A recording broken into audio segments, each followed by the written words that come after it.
Hello friends, कैसे हो आप सब। लेके आ चुका है एक और नई वीडियो। एंड इस वीडियो में हम आगे बात करेंगे लैपटॉप्स के बारे में। लैपटॉप्स आपको परचेज़ करते वक्त या फिर सोच रहे हो आप परचेज़ करने की, तो आपको कौन कौन से पॉइंट रिमेंबर रखने दिमाग में, जिससे आप वहाँ पे जाओ तो कन्फ्यूजन क्रिएट ना हो, या फिर ऑनलाइन भी ऑर्डर कर रहे हो तो आप इजीली ऑर्डर कर पाओ बिना किसी हेडेक के।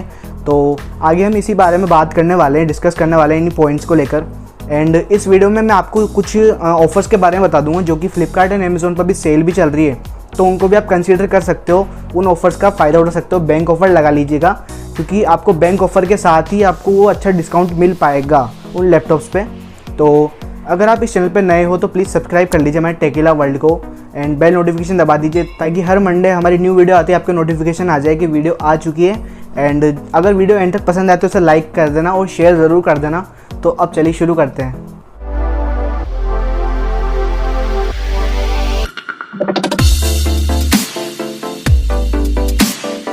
गाइस, फर्स्ट पॉइंट हमारा ये आता है कि आपकी रिक्वायरमेंट क्या है। रिक्वायरमेंट यानी पर्पस क्या है आपका लैपटॉप परचेज करने का। क्योंकि गाइस, जब तक आपको अपना पर्पस मालूम नहीं होगा, जैसे कि आप स्टूडेंट हो या फिर ऑफिस में वर्क करने के लिए आपको लैपटॉप चाहिए, या फिर आप गेमिंग के लिए चाहिए, मल्टीमीडिया कंजप्शन के लिए चाहिए, तो आपको प्रायोरिटाइज करना पड़ेगा अपने उस पर्पस को। जैसे कि आपको गेमिंग के लिए चाहिए तो उसको नंबर 1 पे रखिए, जैसे कि आपको स्टडी पर्पस के लिए चाहिए तो ऐसे मतलब आपको कुछ रिक्वायरमेंट्स आपको सेट करनी पड़ेगी, अपने प्रायोरिटाइज करनी पड़ेगी, जब जाके आपको थोड़ा हेल्प मिल पाएगी इस लैपटॉप बाइंग गाइड में। सो गाइज, आपको रिक्वायरमेंट एंड पर्पसेस पता लगने के बाद आप अपना माइंडसेट कर चुके हो कि आपको किस लिए लैपटॉप परचेज़ करना है। उस हिसाब से आपका बजट कितना है, आप कितना बजट एक्सटेंड कर सकते हो उसके लिए वो आपके ऊपर है, पर आपका एक बजट सेट कर देना आपको कि उससे आगे नहीं स्ट्रेच करना बिल्कुल भी बजट को।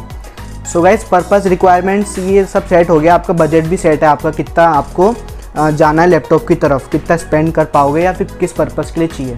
अगली चीज़ आती है आपको, जैसे कि मैक जिसको लेना है एप्पल का लैपटॉप, तो वो मैक ही लेगा, वो 10% लोग अलग हैं, बाकी 90% विंडोज़ लैपटॉप पे ही जाएंगे, क्योंकि सारे काम उसी में हो पाते हैं ज़्यादातर लोगों के, और वो अफोर्डेबल भी है बहुत सारे लोगों के लिए। तो मैं उसी के बारे में आगे बात करूँगा। तो गाइस, आप लैपटॉप परचेज़ करोगे तो सबसे ज़्यादा इंटरेक्शन आपका होगा इस डिस्प्ले से। तो डिस्प्ले में आपको ख़ास तौर पे ध्यान रखना है अपना इंचेस का, जैसे कि आपको कितने इंच की डिस्प्ले चाहिए। जैसे कि ऑफिस वर्क या स्टूडेंट्स पर्पस के लिए चाहिए आपको, तो आपको 13 to 14 इंच में आपका वर्क हो जाना चाहिए, अगर आप उससे सूटेबल हो तो। नहीं तो आपको उससे ज़्यादा स्क्रीन के लिए जाना चाहिए, ज़्यादा मतलब 15 इंच। आपको गेम्स खेलने हैं एंड वीडियो एडिटिंग करनी है, या फिर कुछ भी हैवी टास्किंग या फिर मल्टीमीडिया कंजप्शन भी करना है, आपकी ये चॉइस रहेगी। मैंने तो बता दिया कि आपको 13 to 14 इंच में आपको स्टूडेंट एंड ऑफिस वर्क हो जाएगा। बाकी आप कुछ हैवी टास्किंग या वीडियो एडिटिंग, गेमिंग करना चाहते हो तो आप 15 इंच प्लस पे भी जा सकते हो स्क्रीन पे। और कलर एक्यूरेसी का आप बहुत ज़्यादा ध्यान रखना, क्योंकि कलर एक्यूरेसी बहुत इंपॉर्टेंट चीज़ हो जाती है एडिटिंग के वक्त। गेमिंग में आप उसको एक बार कंसीडर ना करो तो भी चलेगा, बट वीडियो एडिटिंग के समय कलर कुछ और है और आपकी डिस्प्ले कुछ और शो करे तो आपको खुद को अच्छा नहीं लगेगा, तो उससे आपका एक्सपीरियंस बिल्कुल ख़राब होने वाला है, पैसा भी वेस्ट होने वाला है। तो इसलिए आप कलर एक्यूरेसी को बहुत ज़्यादा ध्यान में रखना कि कलर आपका एकदम सही शो कर रहा है कि नहीं कर रहा लैपटॉप, तो उस हिसाब से आप आगे बढ़ना।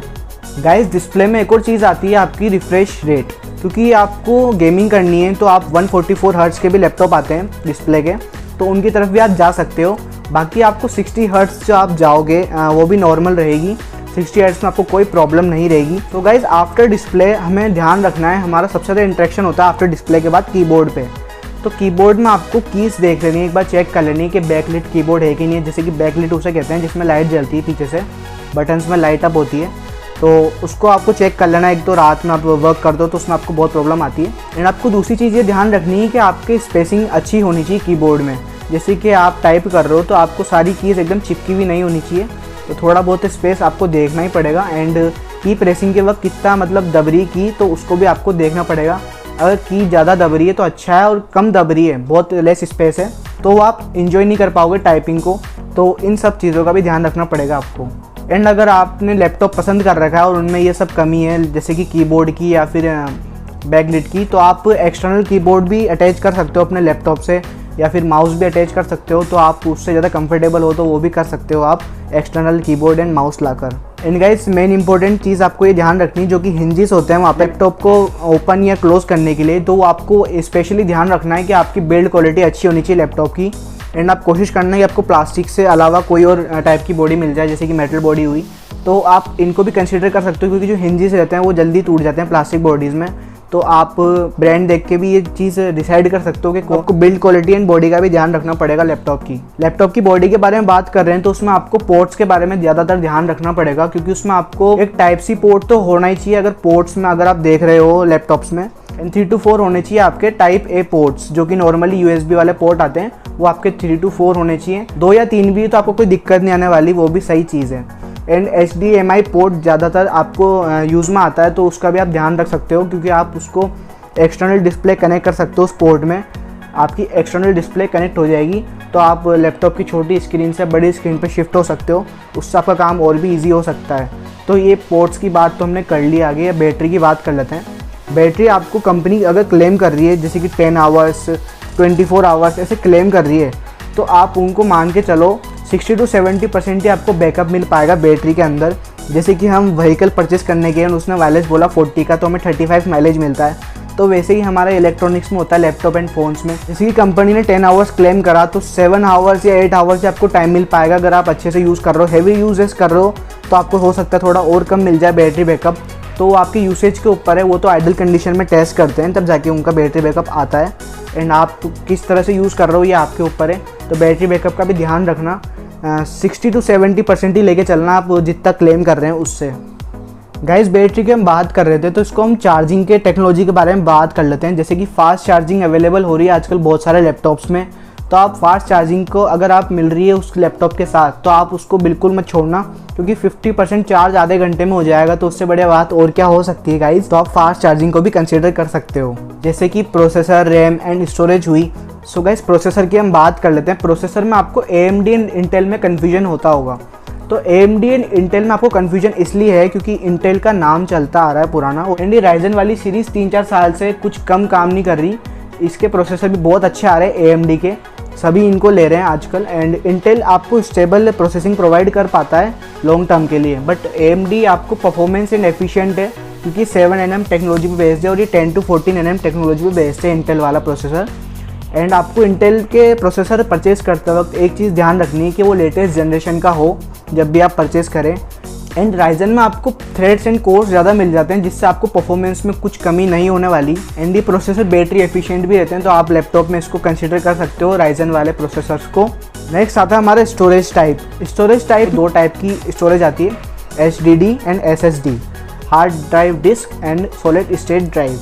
इन दोनों को आपको एक लेवल तक ही कंसिडर करना है। जैसे कि 40,000 से ऊपर जाओगे तो 2020 में तो आप बिल्कुल भी ऐसे मत करना गलती कि आप SSD ना लो। अगर 40,000 से ऊपर जा रहे हो बजट में, 40,000 से आप नीचे हो बजट में, तो आपको कोशिश करनी है कि आपको SSD भी मिल जाए हार्ड ड्राइव के साथ, क्योंकि ये ब्रांड कॉम्बिनेशन ही कुछ ऐसा बनाते हैं जो हार्ड ड्राइव एंड SSD को मिक्स करके बनाते हैं।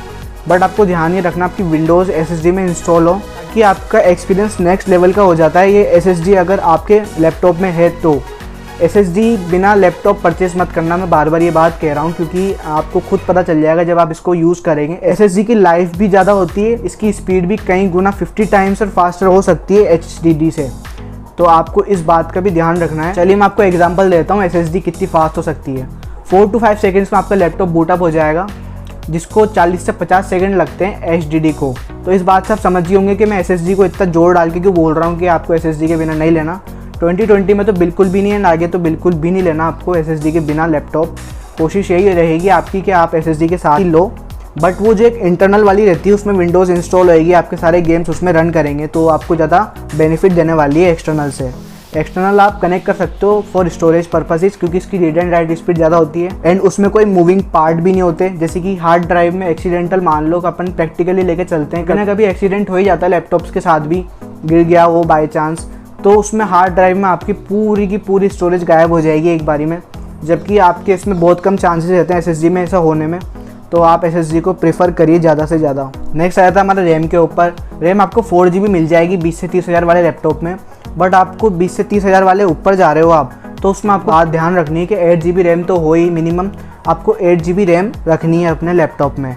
एंड एक बात का आप ज़रूर ध्यान रख लेना कि रैम का स्लॉट शोल्डेड नहीं होना चाहिए, मतलब आपकी परमानेंट स्टिक नहीं होनी चाहिए वहाँ पे रैम, क्योंकि अगर आप वहाँ पे परमानेंट स्टिक वाला लैपटॉप लोगे रैम को, तो आप अपग्रेड नहीं कर पाओगे उसको। जैसे कि आपके 8GB लगी हुई आई है रैम, पर बाय चांस ऐसी सिचुएशन बन जाती है कभी कभी कि आपको 16GB करनी पड़ जाए उस रैम को, तो आप उसको अपग्रेड कर पाओ, ना कि 40,000 एक और बार डालो 16 GB वाला लैपटॉप लो।